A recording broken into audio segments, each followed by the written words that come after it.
মানুহৰ শৰীৰৰ আটাইতকৈ ধনী অংগটোৱেই হৈছে মন। যদি মনটোৱে পৰিষ্কাৰ নহয় তেনেহ'লে চেহেৰা সুন্দৰ হৈও একো লাভ নাই। বন্ধুসকল, জীৱনত সমস্যা থাকিবই, কিন্তু জীৱনটো সমস্যাৰে নহয়, সমস্যাৰ এদিন সমাধান ওলাব। কিন্তু জীৱনটো শেষ কৰি দিলে কোনো সমস্যাৰ সমাধান নহয়। বাল্টিটোত যিমান পানী নাথাকক কিয়, তাৰ পৰা পানী খালী কৰিবলৈ সামান্য ফুটা এটাই যথেষ্ট। আৰু জীৱনটো যিমান সুন্দৰ নহওক কিয়, ধ্বংস হ'বলৈ সামান্য ভুল এটাই যথেষ্ট। যিজনে হুলস্থুল কৰি ভিৰ কৰে সেইজন ভিৰৰ মাজতে হেৰাই যায়। আৰু যি মনে মনে থাকিও নিজৰ কাম কৰি যায় জীৱনত তেওঁহে আগুৱাই যায়।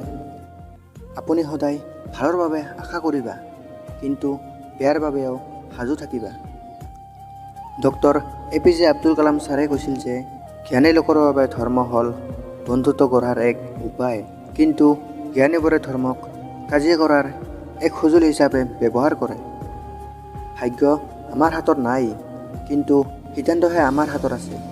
ভাগ্যই আমাৰ সিদ্ধান্ত সলাব নোৱাৰে, কিন্তু আমাৰ সিদ্ধান্তই আমাৰ ভাগ্য সলনি কৰিব পাৰে। আৱেগত আহি কেতিয়াও একো সিদ্ধান্ত নল'বা, নহ'লে পিছলৈ সেই সিদ্ধান্তবোৰেই দুখৰ কাৰণ হৈ পৰিব।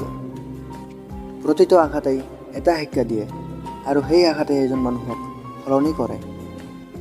গভীৰ অমানিশা বা কালৰাত্ৰিৰ বুকুত যেনেদৰে প্ৰভাৱ লুকাই থাকে, তেনেকৈ বুকুত সাহস বান্ধি আগুৱাই গ'লে হাজাৰ পৰাজয়ৰ পিছতো জয়লাভ নিশ্চিত হৈ উঠে।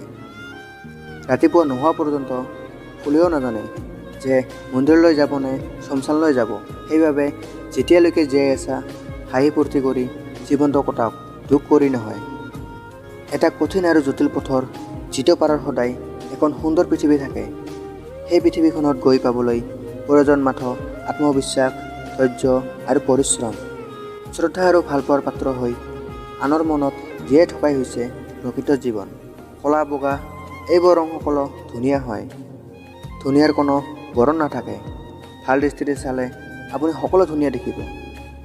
পোৱাতকৈ চোৱাৰ অনুভৱ বেছি সুন্দৰ, কাৰণ চোৱাৰ কোনো শেষ নাই আৰু পোৱাৰ শেষ আছে।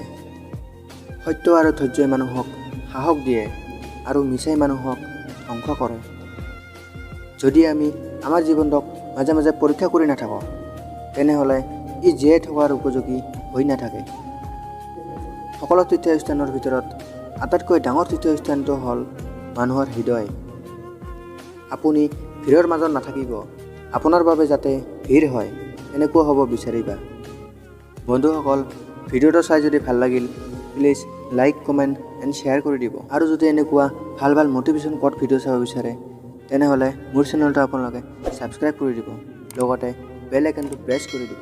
আজিলৈ ইমানেই, বাই বাই।